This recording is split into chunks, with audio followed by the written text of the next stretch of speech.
Cette saison 2019-2020 est super homogène, c'est-à-dire qu'il n'y a pas un joueur qui surclasse tout le monde, il y a plein de super bons joueurs cette saison. Alors aujourd'hui, on va voir en détail quels sont pour moi les 13 meilleurs joueurs de la saison 2019-2020, alors accrochez-vous bien. Caillou de coke, rencontre montagne de caviar. La Rousseau t'a donné son plan de carrière.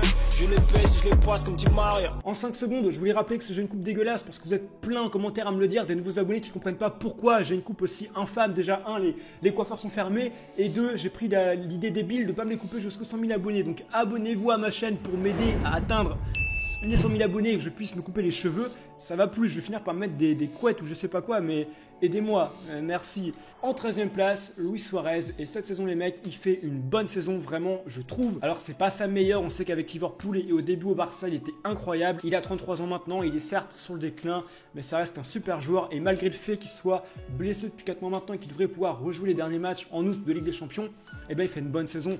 33 matchs, 21 buts, 10 passes D, c'est du Luis Suarez, c'est du classique et il mérite sa 13e place. Et devant lui, ça va faire débat, mais la note Opta le montre, André Di Maria, et ouais, 7,54 sur 10 de note Opta, c'est dans les meilleurs, toujours confondus. Di Maria, quel joueur, c'est un des joueurs cette saison qui fait le plus de passes clés en Europe. Les passes clés, c'est des passes qui créent des décalages, vous connaissez, je vous le répète à chaque fois.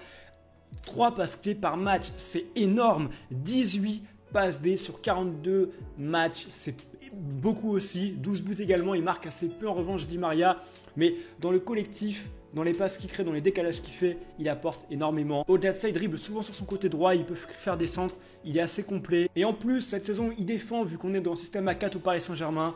Super joueur et super bonne année pour André Di Maria à 32 ans. Il a encore de belles années devant lui, je pense. 11e place, ça va également vous surprendre, mais moi les mecs, je mets Thiago Alcantara. Et pour comprendre pourquoi je le mets, je me base aussi un petit peu sur les notes Opta et les meilleures notes qu'Opta a mis cette saison aux joueurs. Et Thiago a dans les meilleures notes également 7,58 sur 10. Il est un peu moins connu, donc je vais détailler très rapidement qui c'est. C'est un joueur au Bayern, voilà, vous le savez, il est milieu de terrain, mais également le plus souvent sentinelle. Et il est assez complet, c'est pas le mec le plus grand, ni le plus physique, 70 kg, 1m74, il est assez moyen petit. Pour autant c'est un mec super technique, il est très précis, il dribble régulièrement. Et cette saison, la stat qui est pour moi la plus révélatrice, c'est les passes réussies, le pourcentage, 91,1% de passes réussies. C'est dans les meilleurs. Après évidemment il est sentinelle, donc il va pas prendre des risques de malade, voilà, vous doutez bien, mais c'est une très bonne stat. Devant lui, 10e place, Sancho, bah ouais, Sancho, parce qu'on l'a vu avec Dortmund contre Paris, incroyable, quel attaquant. Il peut jouer partout, il a joué avant-centre, il a joué à gauche, à droite, enfin il joue vraiment partout. 49 matchs, 20 buts, 17 passes D, il fait aussi énormément marquer. 2,5 passes clés par match, c'est beaucoup aussi, il dribble beaucoup, il est rapide, efficace, tranchant, il crée des différences. Là même, il est super précis et il fait une bête de saison dans une bête d'équipe qui cette année performe énormément en Bundesliga et en Ligue des Champions jusqu'à la fameuse défaite contre le Paris Saint-Germain. En 9e place, justement devant lui, il a légèrement plus sur Opta, 7,59, son coéquipier Erling Haaland. Et lui les mecs, c'est le joueur qui a marqué le plus de buts cette saison. 53 buts sur 39 matchs. Alors oui, il a démarré la saison dans un championnat de moindre mesure, le championnat autrichien. Et à Dortmund, il ne s'est pas arrêté, il a continué à foutre des triplés, doublés. Même un doublé contre le Paris Saint-Germain. Excellent avant-centre. Il a encore peut-être à apprendre sur certains domaines défensifs parce qu'on peut voir que les stats défensifs qu'il a sont assez moyennes. Il fait également très peu marquer, seulement 4 passes D. Il peut encore s'améliorer, mais en termes de finition devant le but, c'est un putain de monstre. En parlant de monstre, Riyad Mahrez, 9e place, il joue un petit peu plus cette saison, 40 matchs, 10 buts, c'est pas beaucoup, mais 12 passes D, il fait beaucoup marquer. C'est un joueur dans l'effectif qui crée des différences, qui donne des putains de caviar, des putains de passes. Et malgré que City cette saison soit un petit peu malmené en Première Ligue, Riyad Mahrez fait de bonnes choses, notamment en Ligue des Champions, 6 matchs, 1 but et surtout 4 passes D. Rien à dire, efficace. En 8e place, quelqu'un que personne n'aurait pensé mettre cette saison, mais il mérite amplement sa 8e place.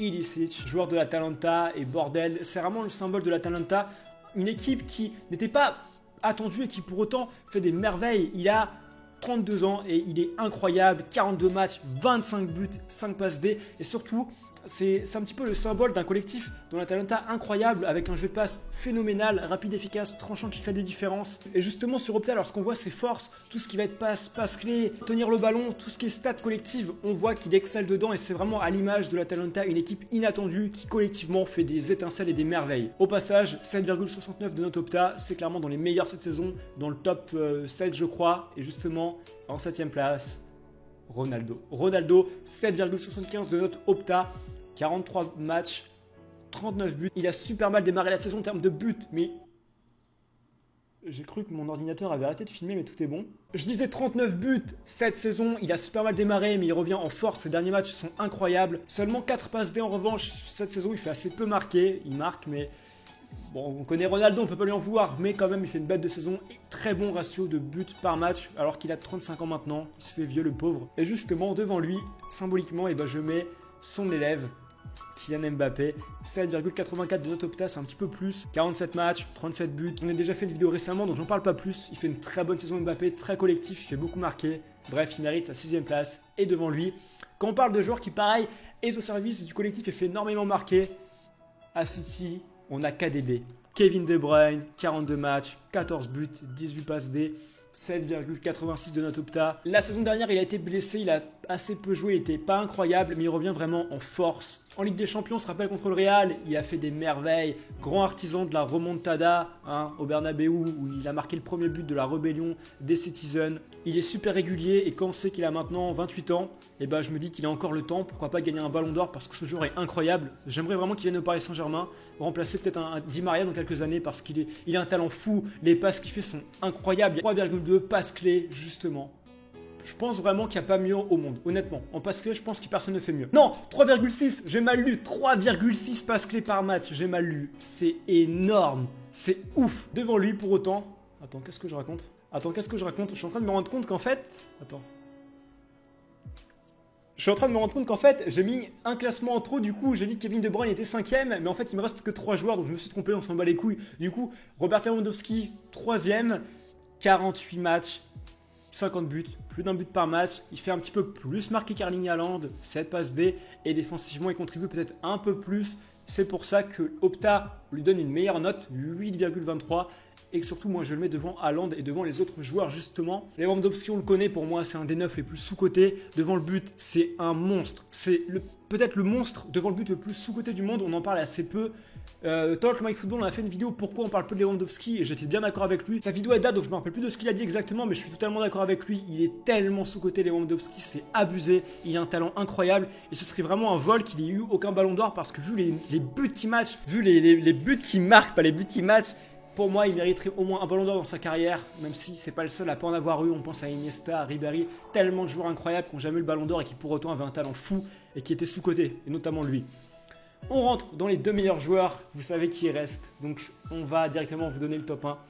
Entre Lionel Messi et Neymar, t'en as un, Lionel Messi, qui a marqué 29 buts et 16 passes D sur 41 matchs, qui fait une saison plutôt bonne avec le Barça, vraiment une bonne saison, il a pas mal joué. Encore une fois, il porte énormément le Barça, sans Messi, le Barça, je pense vraiment prendrait l'eau. Offensivement en tout cas. Alors oui, il n'a pas forcément porté le Barça dans les grands matchs cette saison, j'ai pas de match vraiment de référence de Lionel Messi. Contre le Real, peut-être que oui, mais je ne me rappelle pas. En tout cas, en Ligue des Champions, voilà. À côté, on a Neymar. Neymar, il a assez peu joué. C'est celui qui a le moins joué du classement. Je vous dirai après qu'il est premier, bien sûr, mais c'est 27 matchs, c'est 19 buts et 8 passes D. Il a assez peu joué, mais sur les matchs qu'il a joué, Neymar, à chaque fois, a souvent été incroyable, vraiment. C'est pas celui qui a le plus grand nombre de buts, le plus grand nombre de passes D, très loin de là. Mais en termes de qualité, à chaque fois que moi j'ai vu Neymar, moi je vous dis les mecs, Neymar c'est 8,51 de note Opta, Messi c'est 8,35. Et c'est pourquoi je savais pas qui des deux mettre le premier, et je vais mettre Neymar. Neymar je le mets premier parce que sur le peu de temps qu'il a eu, quand même 27 matchs, ce qui n'est pas rien, il est incroyable. Il a été exceptionnel et c'est pourquoi je mets Neymar en premier et Messi qui fait pareil une très bonne saison en deuxième. Voilà pour cette vidéo, j'espère qu'elle t'a plu. Si t'es pas d'accord avec moi, n'hésite pas à me dire ce que t'en penses. Lâche un like, crève pas, salut.